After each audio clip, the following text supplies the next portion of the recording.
Ai, ai. Vamos lá, né? Começar a live.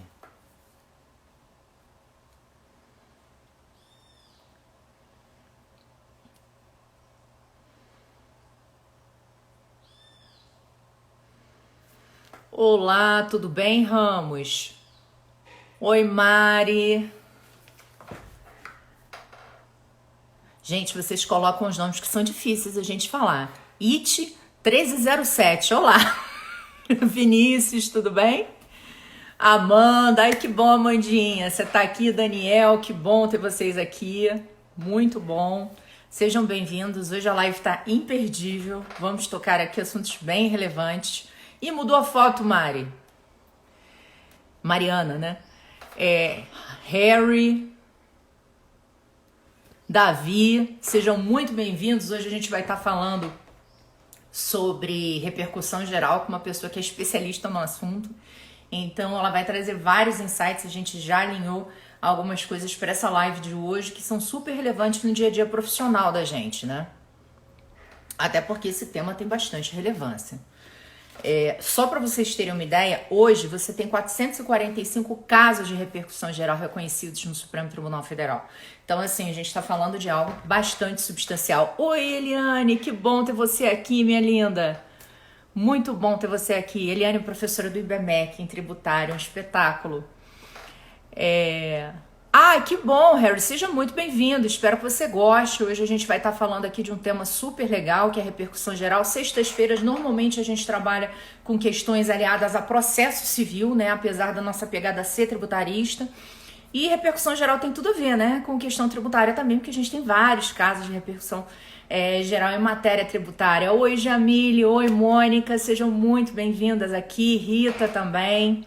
Que bom contar com vocês, ainda mais hoje, né? Eu falei, gente, eu vou divulgar, porque hoje é dia dos namorados, as pessoas não vão querer me assistir falando, e o tema é interessante, vale a pena. Chame seu amor para assistir com você a live, entendeu? O importante é a gente aproveitar esses momentos que a gente tem aqui para falar. Espero que o clima aí na cidade de vocês esteja ótimo. Eu tô aqui em Friburgo, o clima tá ótimo, sol, um dia lindo, né? Isso também é importante pra gente se animar, né? Um dia nublado, a gente trancada em casa, já é um caos. Oi, Andressa, seja muito bem-vinda. Vinícius, Matheus, Miguel, Lucas, Rafael, que bom que vocês estão aqui. Heleninha também já tá entrando. Namoramos o direito tributário. Exatamente. Ai, que bom, ó, Eliana. Muito obrigada. Também falo isso. Mas me dizem que eu sou maluca, que eu não posso ficar falando essas coisas. Então, eu tô me controlando aqui. Oi, Guilherme, tudo bem?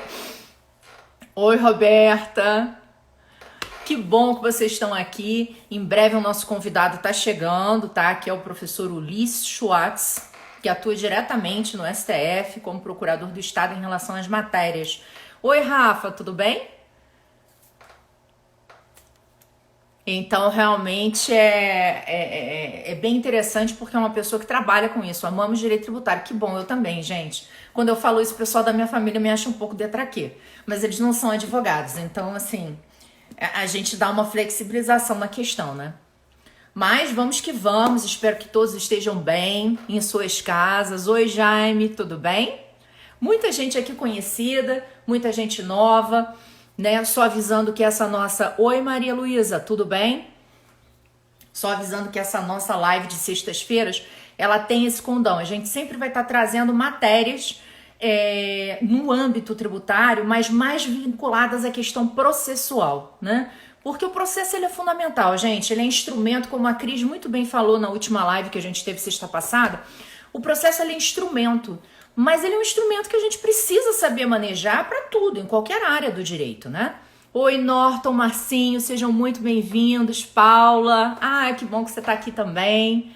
Muito bom. Muito bom ver amigos queridos aqui nessa live, ainda mais no Dia dos Namorados. Ô, minha querida, que bom que você tá aí. Ana Maria, Rosângela, eu tô com vários alunos do IBMEC aqui. Jamile, Maria Luísa, um monte de gente aqui do IBMEC, Rosângela. Muito obrigada, gente, por vocês estarem aqui. Saudade de vocês. A gente não consegue ver, né? Os alunos mais presencialmente, é só por meio de tela. A Marília também, minha aluna, Catarina do GDT, que é um espetáculo. Obrigada que vocês vieram aí. Evandro, muito bom ter vocês aqui junto com a gente. E é a única forma que a gente tem de estar se comunicando com vocês, né, pessoal? É por meio dessa situação aqui, via live e tal. Oi, Fábio, grande amigo. Projeto nessa parceria aí de lives constantes. Ontem arrebentou com uma live sensacional.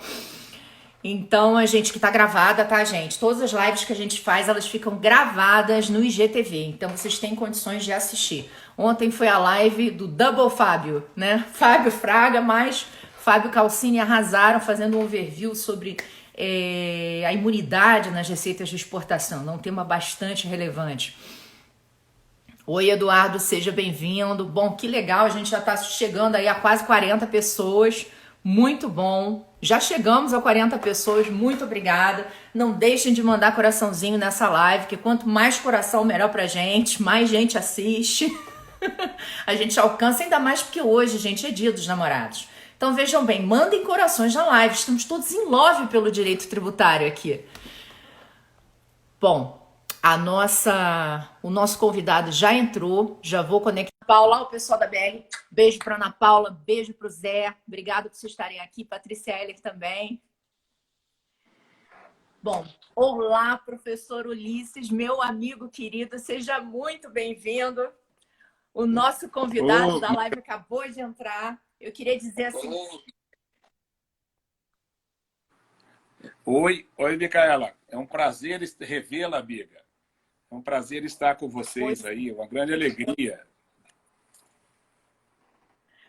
Graças a Deus, eu estava falando para eles, Ulisses, que a grande vantagem dessa situação louca que nós vivemos é o fato de a gente conseguir rever amigos. Gente, Ulisses é meu amigo do mestrado em Brasília, alguns aninhos atrás, entendeu? Nós fizemos juntos. Ele, inclusive, nessa época, quando terminou o mestrado, fez uma dissertação que é um espetáculo sobre repercussão geral, exatamente falando sobre a ótica de Niklas Luhmann. Só ele para estudar Niklas Luhmann, conseguir entender e fazer uma ligação entre ele e a repercussão geral. É uma pessoa que sempre foi brilhante no mestrado, então eu já tinha uma amizade incrível por ele. Estou tendo a oportunidade de revê-lo agora. E, além disso, né, eu tenho que falar do currículo, né, de Ulisses. Ulisses é procurador do Estado do Mato Grosso do Sul, atua diretamente no Supremo, então é uma pessoa que conhece a prática da repercussão geral, não vai estar falando com vocês só do que está no caderno, no livro, na doutrina. É uma pessoa que vive isso, além de ser um professor em diversas instituições lá em Brasília, seja no âmbito do processo constitucional, seja no âmbito do direito tributário, inclusive do próprio IDP, que foi onde a gente fez mestrado. E, além do mais, ele também é doutor em Direito, né? Doutor em Direito pela USP. Então, assim, é uma pessoa super qualificada que cedeu um tempinho dele para vir falar com a gente aqui. E eu só queria agradecer muito essa tua presença. Micaela, é fruto, tudo que você falou é fruto da sua amizade por mim mesmo. Agradeço demais o convite, é um prazer revê-la, estar com esse grupo aí de estudiosos do direito. É sempre uma alegria falar sobre direito. Eu não perco oportunidade e quando você formulou o convite, recebi com muita alegria, com muita satisfação. E estou aqui à disposição para a gente conversar sobre esse tema, né? Um tema que, apesar de já ter algum tempo aí na área, ainda tem muitos problemas, muitas questões para a gente entender a operacionalidade e a finalidade, talvez a teleologia da própria repercussão geral, né? Não, perfeito, Ulisses. Antes de eu te passar a palavra para a gente começar a falar das questões preliminares assim, sobre repercussão geral, eu queria só dar um dado para a gente começar a ver a importância disso daí. Né? Hoje em dia, nós temos 445 casos com repercussão geral reconhecida pelo Supremo Tribunal Federal. No ano de 2019, 41 casos tiveram repercussão geral reconhecida. Desses 41 casos, 27 casos tiveram suspensão nacional dos processos e desses 27 casos, 18 casos foram tributários. Então, para vocês entenderem como é que a sistemática, a análise dessa questão é extremamente relevante para a gente, tá? E aí eu vou te passar a palavra agora, Ulisses, para você dar aquele overview inicial sobre o tema. Tá ótimo, Micaela. Eu novamente reitero o agradecimento.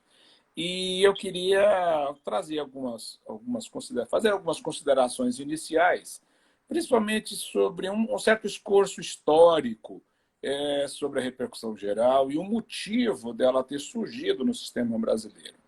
Não? Há muito tempo, e já tivemos alguns institutos ou mecanismos no passado, né? A questão da atribuição de relevância no Supremo, e algumas experiências. E quando veio a Constituição de 88, o recurso extraordinário ele foi inserido na Constituição sem nenhum filtro. Né? Ele colocou ali aquelas hipóteses, né, que estão colocadas nos 3 incisos, e o que aconteceu? Na verdade, esse modelo de recurso extraordinário, esse modelo processual brasileiro, ele sempre levou a uma situação de congestionamento do Supremo Tribunal Federal. Né? Nós ainda temos que entender isso.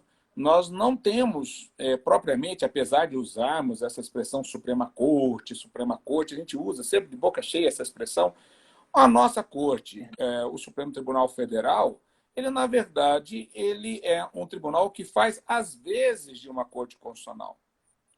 Se nós olharmos o funcionamento do Supremo hoje, nós temos ações penais, nós temos inúmeros assuntos que vão diretamente para o Supremo como competência originária. Temos aí também nesse painel o controle de constitucionalidade propriamente dito, mas não temos no Brasil, isso o professor Barroso, o ministro Barroso, ele tem sempre batido nessa tecla e concordo com ele nesse posicionamento, que nós precisaríamos fazer uma revisão do funcionamento do Supremo. Mas, enquanto isso não vem, estamos aí com a nossa querida repercussão geral. A repercussão geral, ela traz assim uma inspiração lá do sistema americano. Né? Vocês vão ver lá o writ of certiorari na corte estadunidense, o recurso de amparo na Espanha. Nós vamos ver também no modelo alemão, né, a Verfassungsbeschwerde, a reclamação constitucional. E nós vamos olhar uma característica comum, tanto na Corte Constitucional Espanhola, quanto alemã, quanto americana, é um aspecto de discricionariedade judicial. Essas cortes, como são cortes constitucionais, elas não têm competências ordinárias como a nossa tem. O que acontece? O acesso a ela é mais difícil. E é um sistema que sempre funcionou assim. Né? Um sistema baseado numa discricionariedade do tribunal em admitir os casos que seriam julgados pelo tribunal. Bom, para nós aqui, isso é um tabu, né? A gente tem uma certa preocupação, e eu percebo que em alas do próprio Supremo Tribunal Federal há um receio de abrir mão de competências. Né? Abrir mão de competências, de uma certa forma, é abrir mão de poder também. Né? A gente percebe que tem este aspecto do poder, não é nem uma crítica ao Supremo, nós estamos falando aqui da realidade humana, né? Essa questão de abertura, abrir mão do poder. E vem a emenda constitucional número 45, e ela introduz no sistema constitucional de 88 esta inovação, né? Que na verdade, uma revisitação de um instituto que já tivemos anteriormente, da arguição de relevância. Bom, qual era a ideia e qual era a finalidade dessa repercussão geral? Sem dúvida nenhuma, num primeiro momento, era de criar um filtro recursal. E, de uma certa forma, criar uma peneira, vamos dizer assim, né, dos casos que chegavam ao Supremo. O problema é o seguinte: a nossa cultura jurídica é uma cultura jurídica baseada num certo individualismo. Né? A atuação nos tribunais e os recursos, quando vão para os tribunais, sempre foram vistos como uma certa subjetividade, né? Recorrente, recorrido. E a repercussão geral veio para romper com esse paradigma. E vamos aqui olhar o que aconteceu com esse fenômeno da repercussão geral.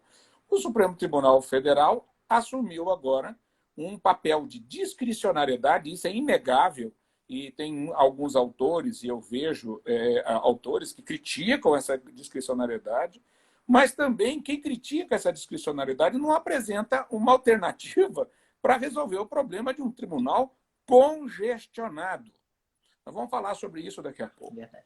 Então, criou-se esse filtro recursal, criando aquelas 4 situações que foram trazidas depois na lei que veio a regulamentar no Código de 73, né, a 11.418 de 2006, e a gente veio com aquelas ideias, 4 ideias centrais. É a relevância do caso do ponto de vista econômico, jurídico, social e político. Foi aí que, na minha dissertação, aqui a minha querida amiga se refere, é o seguinte, eu olhei isso e falei, poxa vida, a gente estava assistindo aula, eu não sei se ela vai se lembrar disso, o professor Gilmar estava dando aula sobre controle de constitucionalidade. E ele, de repente, parou, e eu estava na primeira fila nesse dia. Eu tinha chegado até um pouco atrasado, sentei logo, entrei para não incomodar a aula, sentei na frente, né? E aí o professor Gilmar começa aqueles momentos de reflexão que ele compartilha, né? O professor Gilmar ele tem uma maneira de dar aula muito peculiar. Ele na verdade, refletindo sobre o assunto. Aí o que ele disse? Ele falou assim, será que a repercussão geral veio só para reduzir o número de processos no Supremo?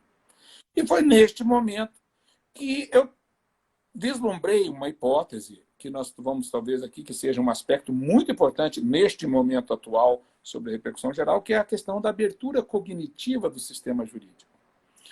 Por que a abertura cognitiva do sistema jurídico? Essa é uma ideia que eu trago lá de Luhmann, a abertura cognitiva do sistema, né?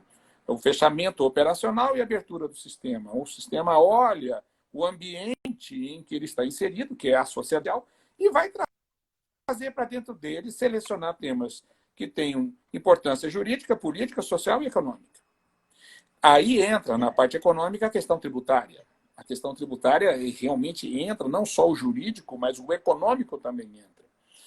Outro aspecto da repercussão geral, que para mim é talvez o mais importante, é a questão da transcendência. A questão da transcendência da subjetividade do recorrente e recorrido. Então, vejam só, a própria lei, o próprio Código de Processo Civil, ele fala que transcenda, né, que a questão constitucional relevante, né, a relevância constitucional, transcenda o interesse subjetivo das partes. Ou seja, agora, o recurso extraordinário, quando submetido à repercussão geral, ele passa a ser objetivado. E que eu digo que há uma objetivação temática. Nós não estamos mais julgando o caso concreto. O caso concreto também é julgado. Mas do caso concreto, nós vamos tirar um tema constitucional dotado de relevância. Aí que eu vou colocar a parte prática, para a gente não ficar aqui discutindo filosofia e sociologia jurídica, que não é a finalidade do nosso encontro, né?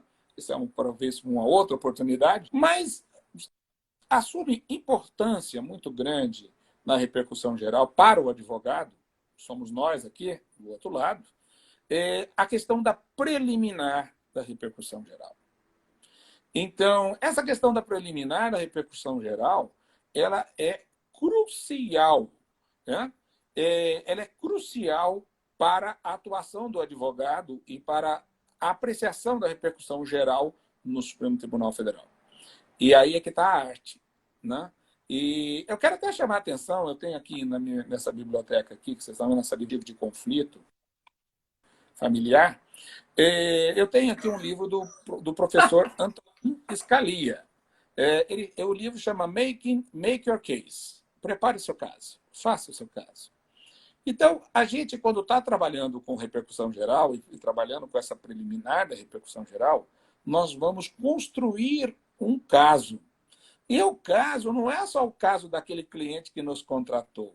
Nós vamos tematizar, vamos tirar essa questão intersubjetiva, né? E essa questão intersubjetiva fica em segundo plano. Claro que o Supremo, quando ele decide um RE com repercussão geral, ele vai julgar, ele vai prover ou improver o recurso. O caso concreto é julgado. Mas, no caso concreto, vamos tirar a chamada tese da repercussão geral. Essa tese, esse resumo, essa resenha do julgamento, essa síntese do julgamento que é produzida. Então, vejam vocês o seguinte.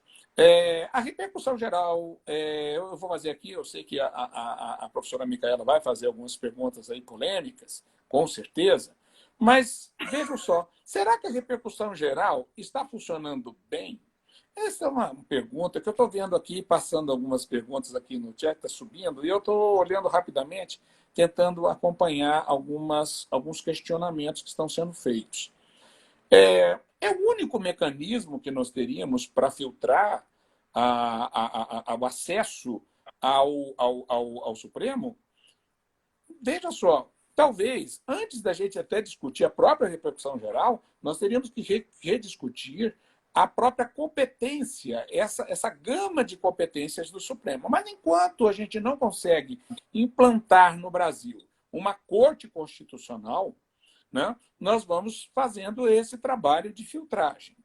O problema da repercussão geral, com todo respeito ao Supremo Tribunal Federal, não, com todo respeito, é que talvez a gente não tenha ainda conseguido trabalhar a repercussão geral de uma forma mais consistente.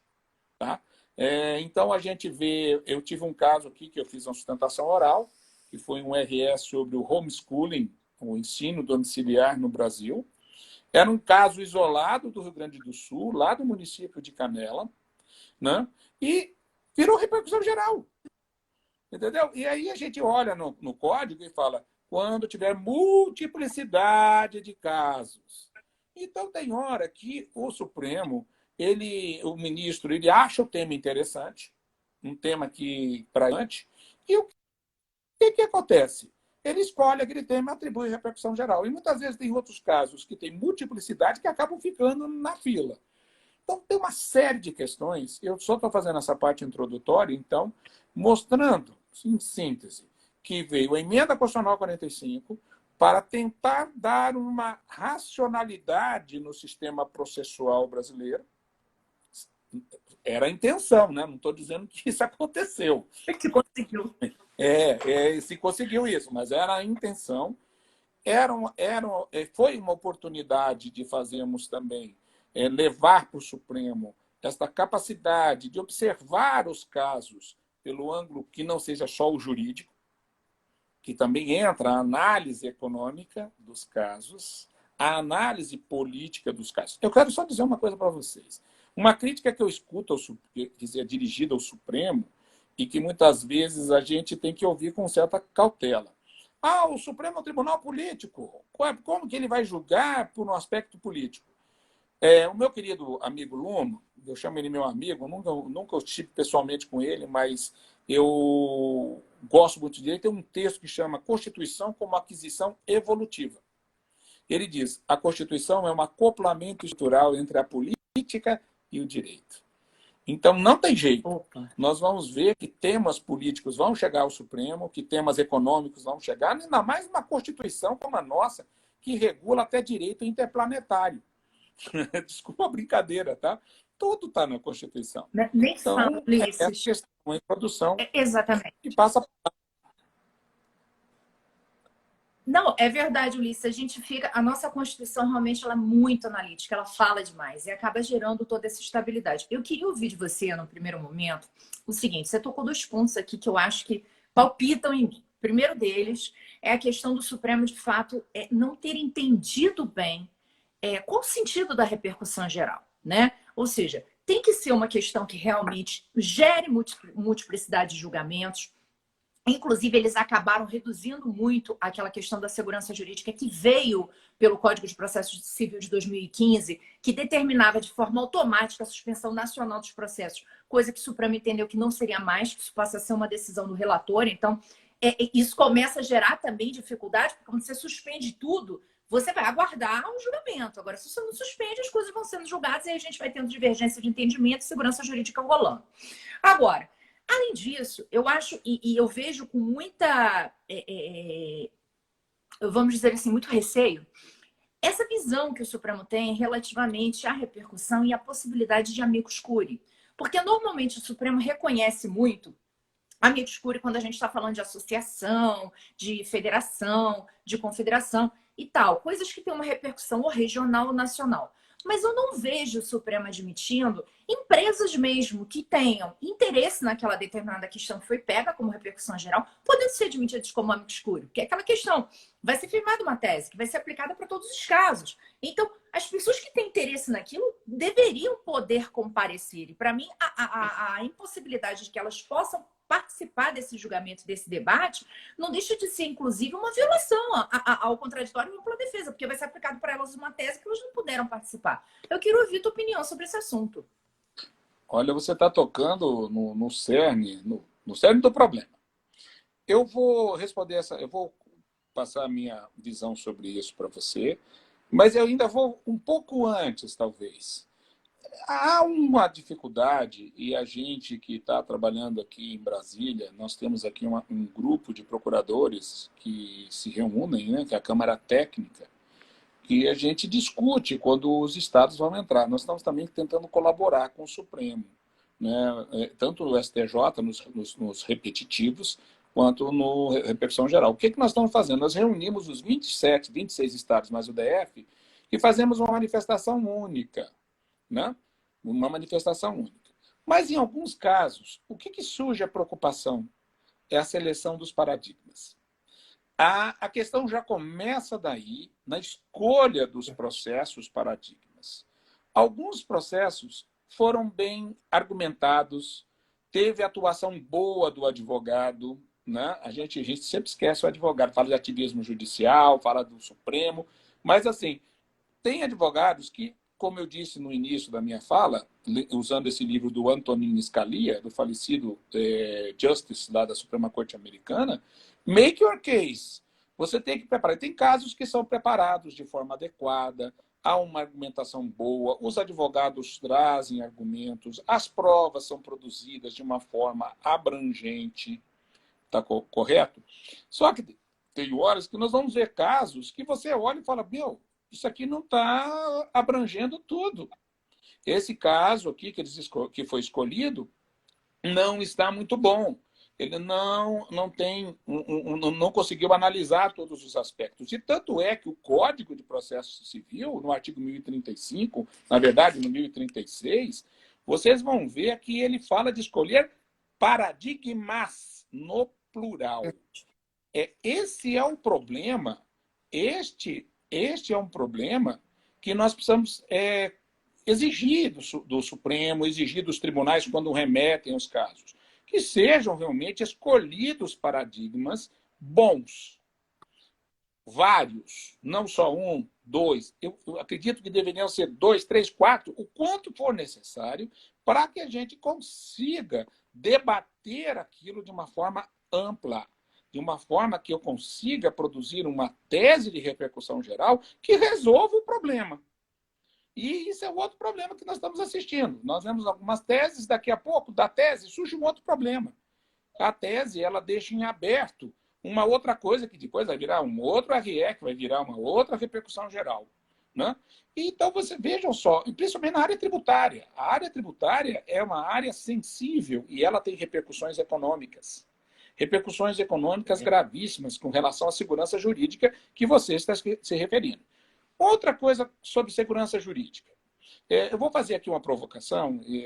A Micaela já me conhece de outras ocasiões.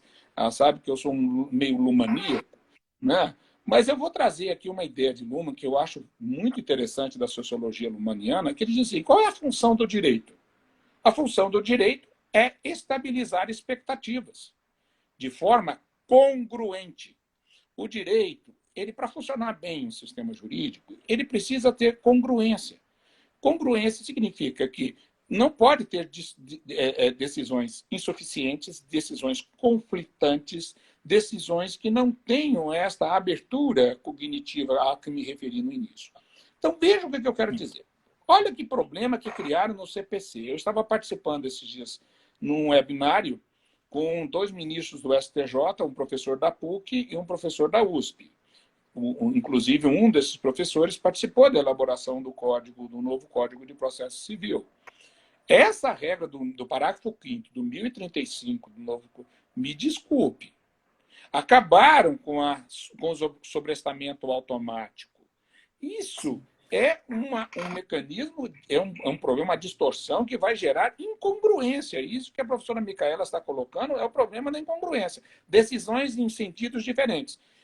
Há 3 semanas atrás, eu fiz um agravo interno. Não vou aqui citar o caso, nem o ministro, mas eu fiz um agravo interno. O ministro me responde assim, não, sabe de uma coisa? Isso teve sobrestamento, não teve suspensão, nem chama mais sobrestamento, suspensão nacional pelo relator.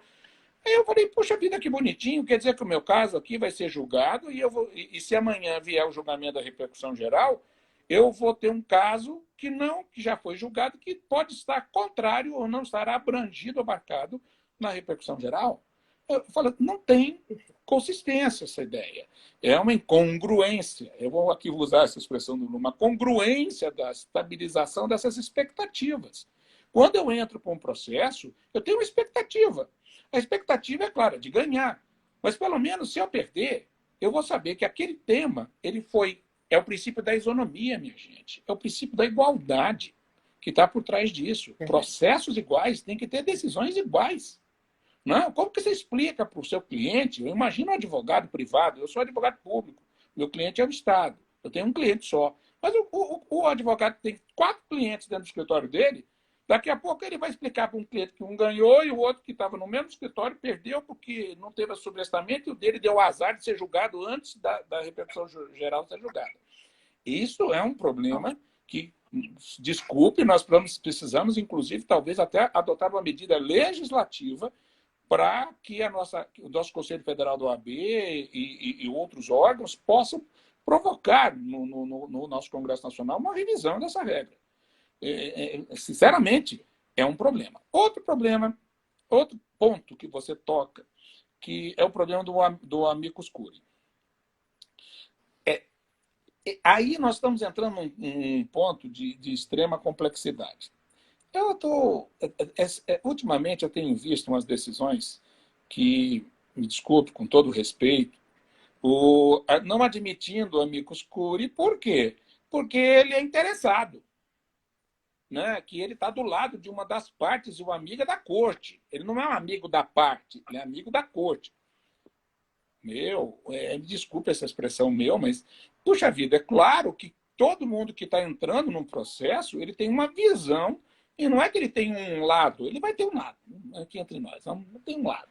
Né? Mas isso é normal do processo, o processo é dialético. Como é que eu vou ser amicus curiae dentro de um processo neutro, se eu vou trazer informações para o tribunal?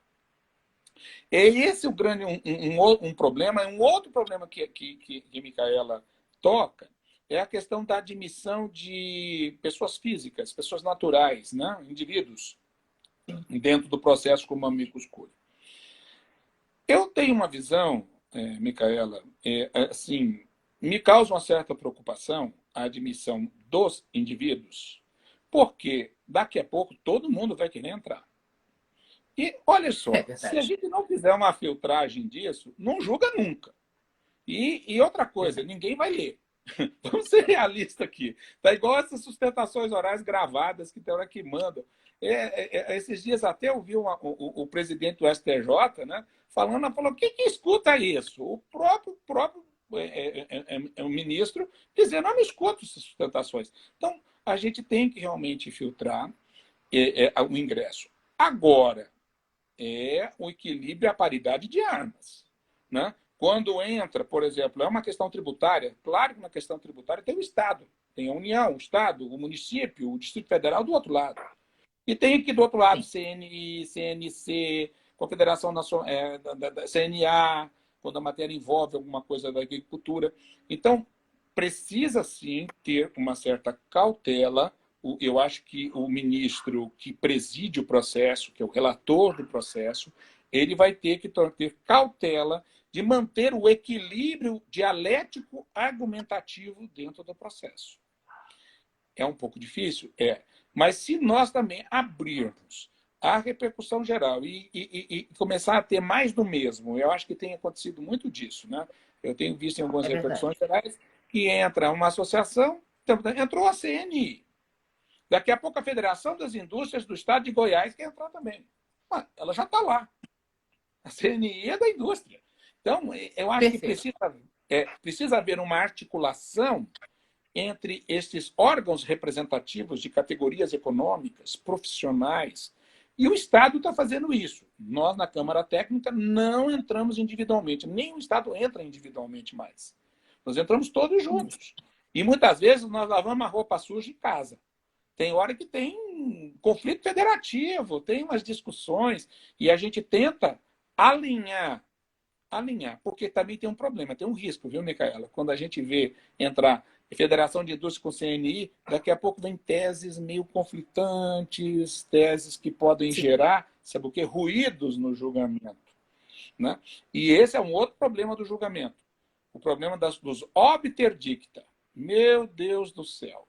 Esse problema de obter dicta é um problema do jurista. Todos nós, quando começamos a discutir qualquer coisa do direito, a gente quer falar do mundo, deste mundo, do outro mundo, de outras dimensões, se possível fosse.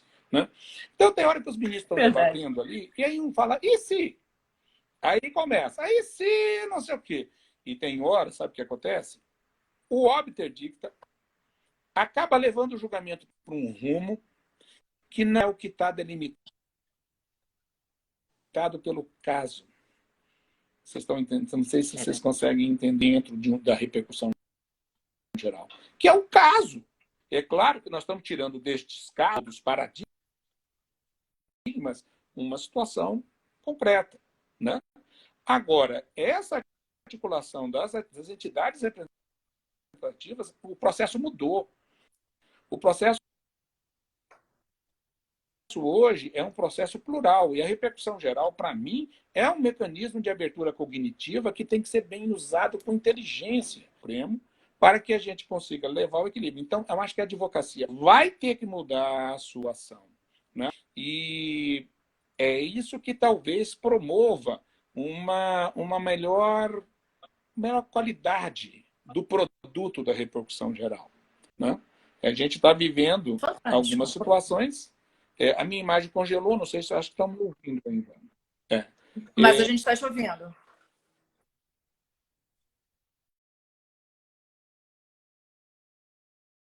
Repente, falou. Então, a gente. Agora voltou.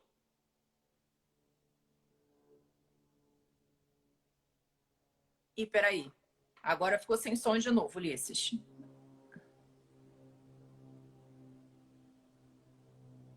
Não tô te ouvindo. Não tô te ouvindo. Parou.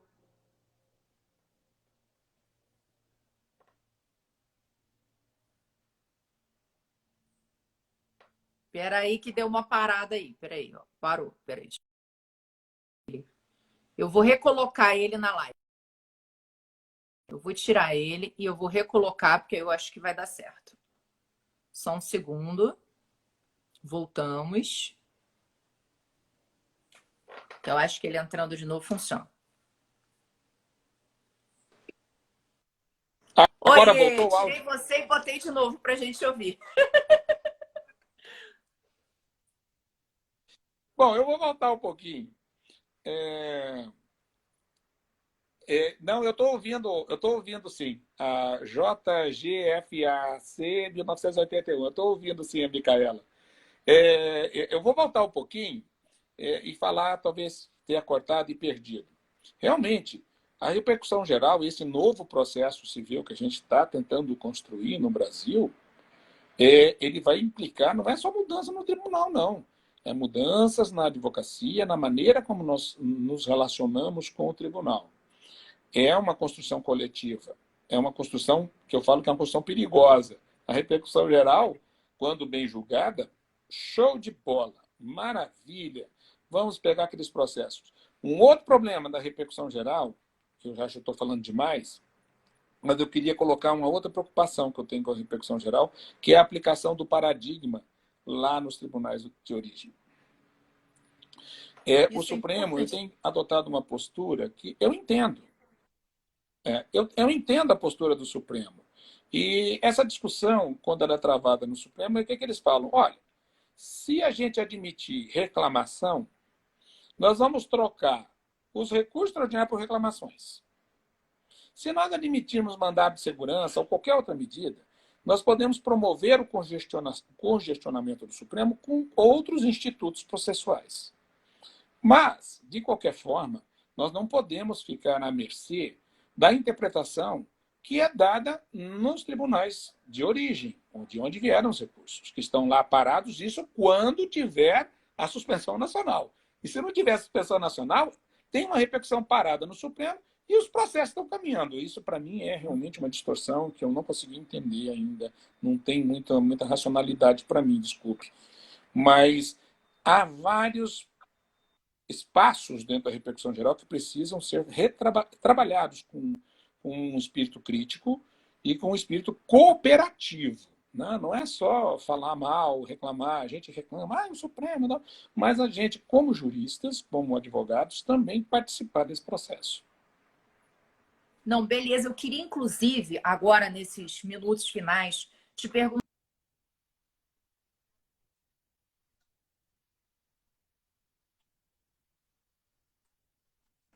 E os ministros, às vezes, também não aceitam quando um determinado fato não tem repercussão geral reconhecida. Teve um caso, eu estava conversando antes da gente começar agora a live com o Fábio Fraga, e ele estava comentando comigo, ele falou, Micaela, teve um caso de CMS Tustitude, que o Supremo Tribunal Federal não reconheceu a repercussão geral, e o ministro Marco Aurélio claramente colocou o seguinte, olha, eu vou colocar essa questão quantas vezes for necessário até que eles admitam a repercussão geral. Aí, assim, além de haver... ficou sem áudio a pergunta, pessoal? Quer que eu repita de novo? Vou repetir. Estão me ouvindo agora? Estão me ouvindo? Daniel, Amanda? A pergunta ficou muda, então vou repetir. A pergunta é a seguinte.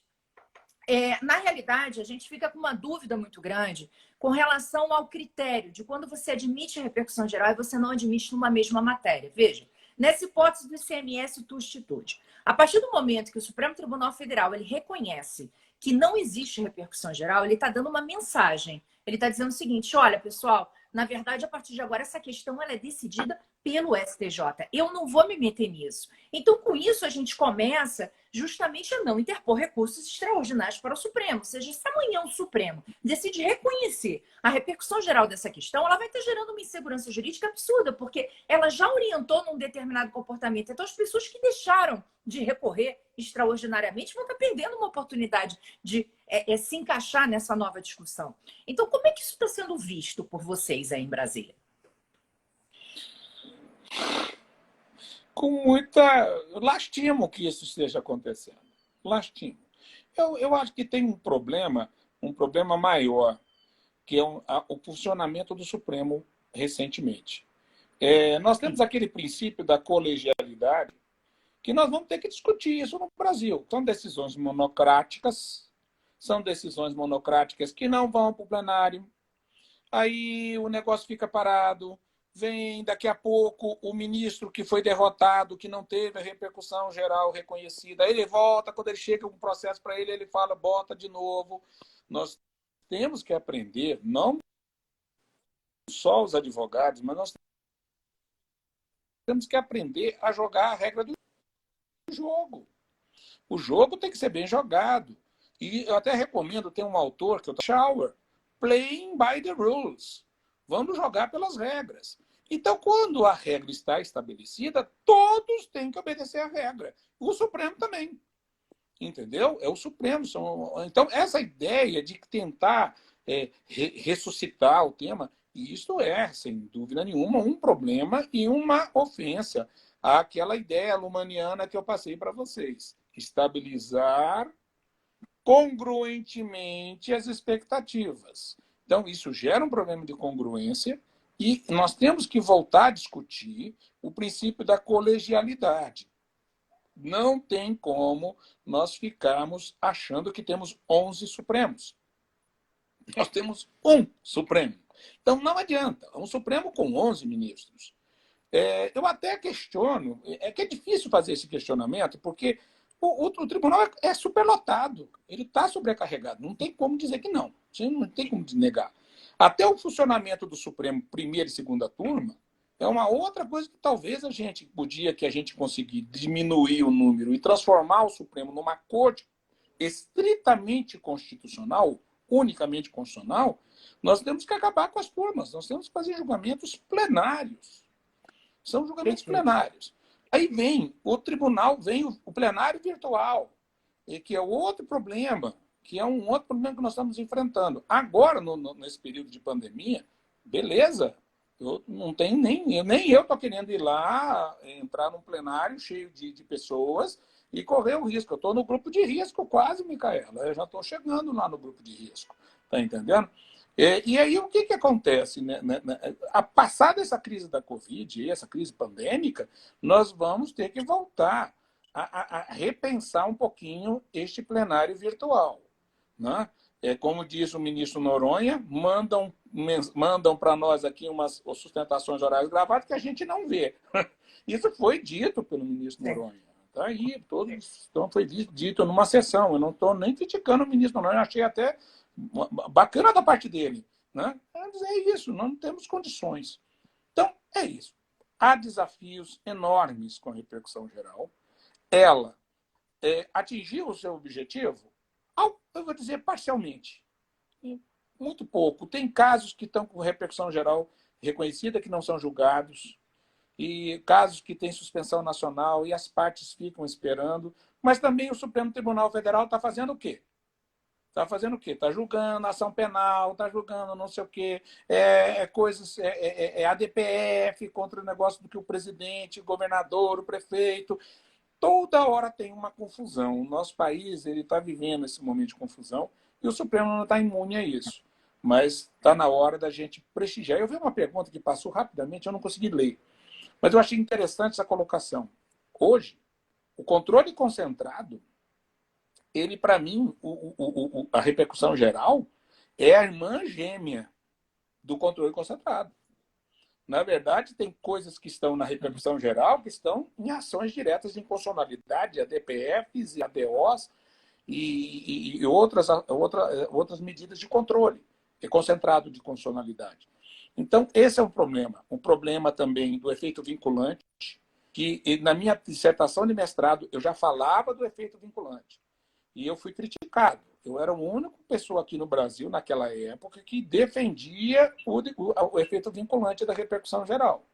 E os doutrinadores, os processualistas, todos, não tem. Como não tem? Então, para que tem repercussão geral se não tem efeito vinculante? Né? A gente teria que atribuir à repercussão geral, à tese de repercussão, o mesmo efeito na ação direta de inconstitucionalidade. Mesma situação. Está decidido. Stare decisis. É aquela coisa lá dos americanos. Vamos resolver o problema. A função do direito é pacificar. A função do direito é estabilizar.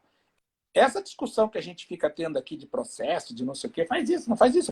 Desculpem, o pau está comendo lá fora.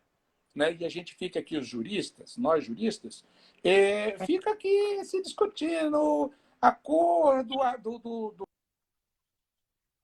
artigo, se ele é rosa, se ele é azul, se ele é vermelho. Não, as pessoas elas querem diretivas claras do direito.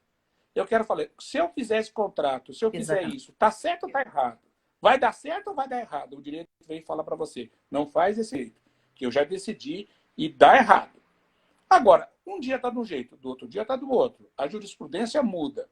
São oscilações decisórias que, me desculpe, não contribuem para a função social do direito. E a sociedade olha para o direito e fala assim, para que eu quero esse direito? Hoje eu estou fazendo assim, amanhã eu faço do outro jeito, eu não sei o que eu faço mais. Nós temos que ter um direito. E, me desculpe, eu sou positivista, não sou keynesiano, mas sou positivista, e que é um assunto para a gente discutir depois, que tudo que fala aqui de positivismo no Brasil é subsunção. Não, o positivismo não é só subsunção, não. É a questão da própria função estabilizadora do direito que nós precisamos discutir. Perfeito. E a repercussão geral é um instrumento para isso. Se não está funcionando, não, a gente... Não, não tem a menor dúvida. Ulisses, eu quero te agradecer muito pelas preciosas colocações que você fez aqui. O pessoal está elogiando direto a live, está adorando as colocações que você trouxe para a gente. Então, muito obrigada pelo seu tempo, tá? Por você estar aqui com a gente. Essa live vai estar gravada, pessoal. Então, não deixa de ver de novo, de recomendar para os amigos, que eu acho que vale muito a pena. E eu queria deixar uma palavra final aí contigo.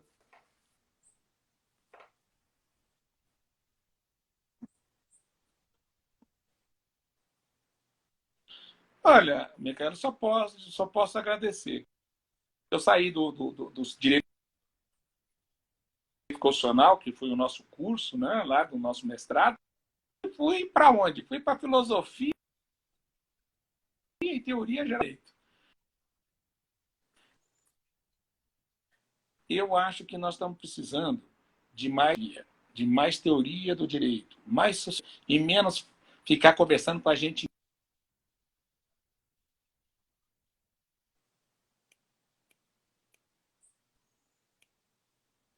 artigos e coisas. E eu sinto isso uma dificuldade, mesmo na área acadêmica e nas publicações. É Todo mundo verdade. quer coisa muito prática. Não leva ninguém.